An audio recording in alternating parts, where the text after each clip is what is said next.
Hi friends, welcome to பென்சிஸ் kitchen.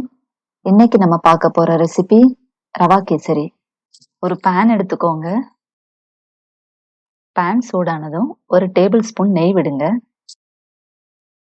நெய் உருகுனதும் அதுல முந்திரி பருப்பை வறுத்துக்கலாம்.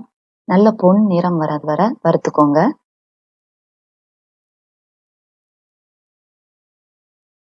இப்போ முந்திரி நல்லா வறுபட்டாச்சு. அதை ஒரு பிளேட்டுக்கு மாத்திரலாம்.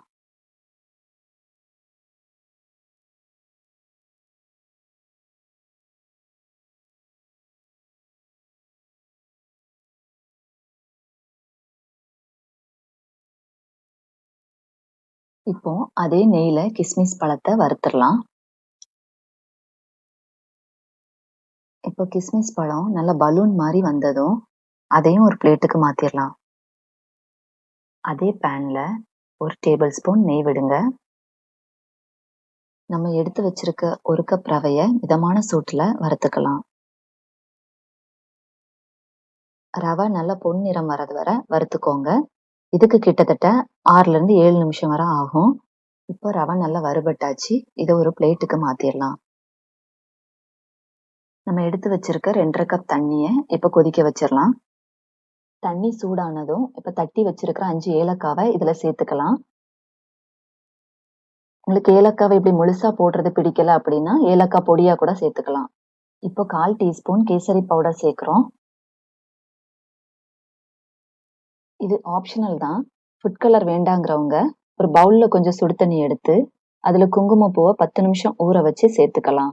அது நல்ல எல்லோ கலர் கொடுக்கும். தண்ணி நல்லா கொதிச்சிருச்சு. இப்போ நம்ம வறுத்த ரவைய கொஞ்சம் கொஞ்சமா சேர்த்து கட்டி இல்லாம கிளறி விடலாம்.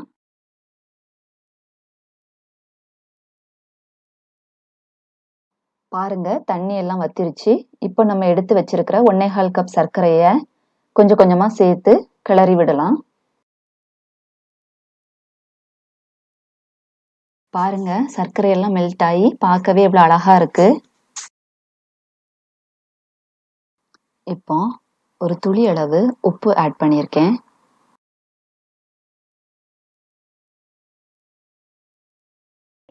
இப்போ நம்ம வறுத்து வச்சிருக்கிற முந்திரியையும் திராட்சையையும் இதுல சேர்த்துடலாம்.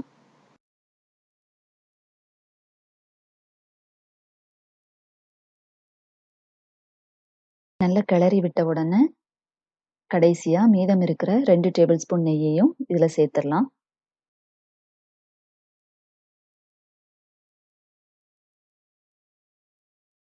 பாருங்க, பேன்ல ஒட்டாம எவ்வளவு அழகா வந்திருக்கு.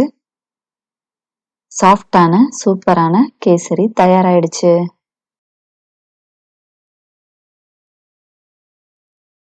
இப்போ நம்ம இதை ஒரு பவுலுக்கு மாத்திரலாம். நீங்களும் உங்க வீட்டில் ட்ரை பண்ணி பார்த்துட்டு உங்களோட ஃபீட்பேக்கை கொடுங்க. இந்த வீடியோ உங்களுக்கு பிடிச்சிருந்தா பென்சிஸ் கிச்சனுக்கு சப்ஸ்கிரைப் பண்ணுங்க. மறக்காம பெல் பட்டனை ப்ரெஸ் பண்ணிருங்க.